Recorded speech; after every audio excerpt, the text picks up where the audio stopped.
anxieties that we have, that being the government officials they are, though we have heard that they are people of integrity, but still, being the government officials they are, they might not be able to really do the research they have to do in this land in 2 days or 3 days, not really be able to cover the entire picture that they should get out of it. We have, from the union, submitted a letter to the CEC to request to them that when they come to the campus.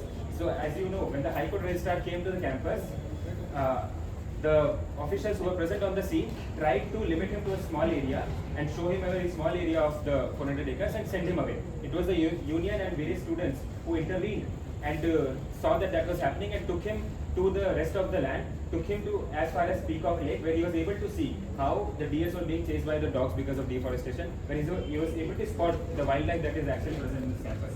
And because of that, because he was guided to that far much into the territory, he was able to present a report because of which this landmark judgment came from the landmark verdict came from the Supreme Court on the hearing on 4th.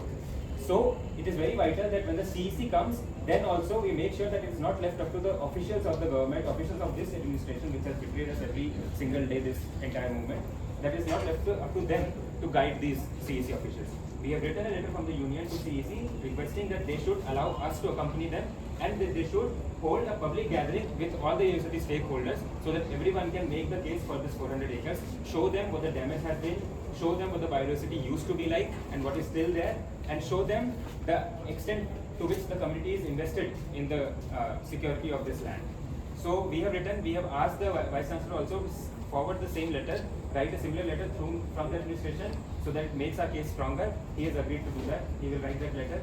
Apart from that, as of now, through our negotiations with the government, not our negotiations, but the people who have been negotiating, the UHTA and the civil society, because, so when we met Meenakshi Natarajan the other day, this is something that we needed to announce to you. So when we met Meenakshi Natarajan the other day, before that, the Deputy CM wanted to meet the students. He wanted to meet students and have a meeting with them and negotiate. We told them very clearly that since the beginning of this whole thing, since 10th March, when the first JCBs came, the government has at every turn violated every principle of trust between the government and the public body. They have brought JCBs when they had no business bringing JCBs.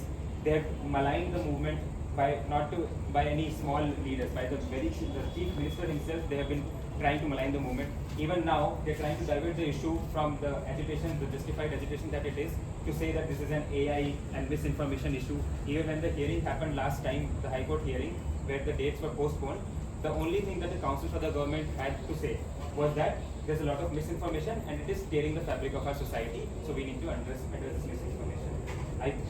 I believe that the misinformation she's talking about is the misinformation that the government has been spreading at every point of time. At every time, the way they have been talking about this movement, at every point, the claims they have been making about this land and about the ownership of this land. So, so we told the Deputy CM very clearly that unless some preliminary demands are met, we are not going to sit in the room with the Deputy CM or any government official or any government committee to have a meeting, to have any negotiations. Our preliminary demands were, first, the police should be removed from the campus,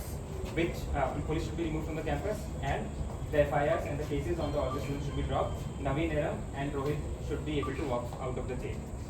These two demands the government was forced to meet. As you have seen from the press note released yesterday from the government and from Bhatti Vikramarka's letterhead himself, they have made it very clear that police will not be pressing charges against Rohit and Naveen Eram. So tomorrow they will be able to walk free. The bail, they will be granted the bail, and the FIR will be up for quash petition.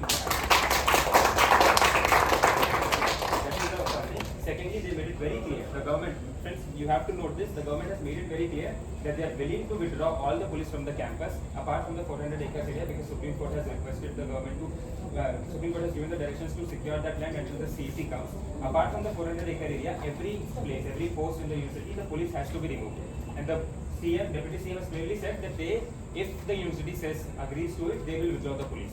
So if the police stays in this campus anymore, we know very well that this is because of this administration and not anyone else, as they keep saying. That they keep saying that it is we who are helpless, that we don't have any control over the police presence in the campus. These are lies. The Deputy CM's letterhead clearly said that the registrar requested police deployment in the campus on 2nd of April. It was not the state that brought them.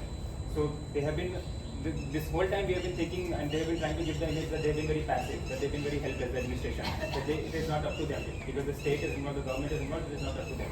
But once the case goes on, we will discover that in every issue, in every land exchange, and every scam that has happened behind these land exchanges, and everything that happened in the past 2 weeks, the administration has had a very active role to play in it. That they have been lying to us, that they have been trying to betray us and our movement at every stage.